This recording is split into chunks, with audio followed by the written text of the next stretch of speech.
અ, જરૂરિયાતમંદ નાગરિકો એમની જરૂરિયાતને પહોંચી વળવા માટે કેટલીક વખત વ્યાજે નાણાં લેતા હોય છે.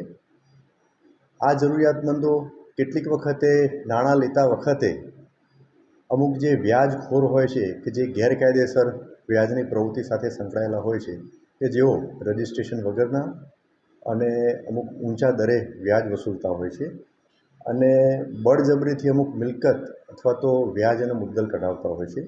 તો એમના વિરુદ્ધમાં કાયદેસર કાર્યવાહી કરવા માટે સરકારશ્રી તરફથી અવારનવાર પોલીસ વિભાગને જરૂરી સૂચનાઓ આપવામાં આવતી હોય છે.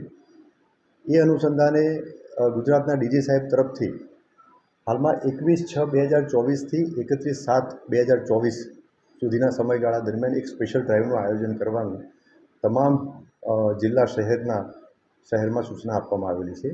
જે અનુસંધાને આ સ્પેશિયલ ડ્રાઈવ દરમિયાન અસરકારક કામગીરી થાય તેના માટે સુરત શહેરના પોલીસ કમિશનર શ્રી અનુપમસિંહ ગેહલોત સાહેબે સિનિયર ઓફિસર અને સાથે સાથે થાણા અમલદારને પણ જરૂરી સૂચના અને બ્રીફિંગ કરેલ છે.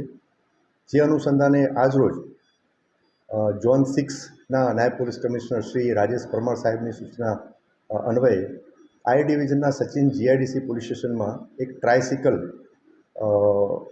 એક બેનર લગાવી અને એની શરૂઆત કરવામાં આવેલી છે.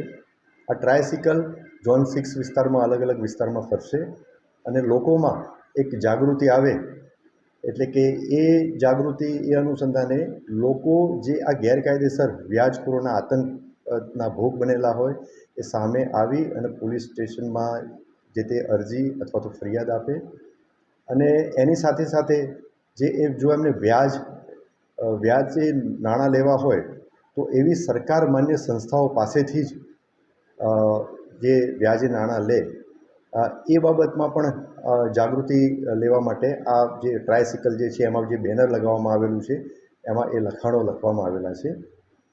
લોકોમાં જાગૃતિ આવે એના માટે થોડા જ ટૂંક સમયમાં જ એક ઝોન 6માં એક લોક દરબારનું આયોજન પણ કરવામાં આવનાર છે.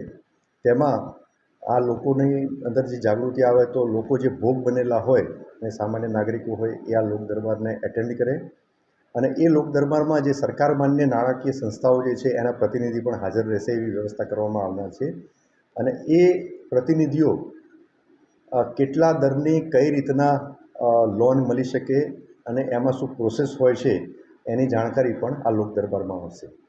તો આ બાબતે આ જે આપણા માધ્યમથી હું ફરીથી આહવાન કરું છું કે કોઈ પણ ગેરકાયદેસર વ્યાજની પ્રવૃત્તિમાં સંકળાયેલ વ્યાજખોરો વિરુદ્ધમાં કોઈ પણ અરજી કે ફરિયાદ હોય તો એ સંબંધિત પોલીસ સ્ટેશનમાં જઈ અને એમની ફરિયાદ કે અરજી આપી શકે છે. પોલીસ આ બાબતે ખૂબ જ કડક કાર્યવાહી અને તાત્કાલિક પગલાં લેશે એ બાબતે લોકોને આહવાન કરું છું.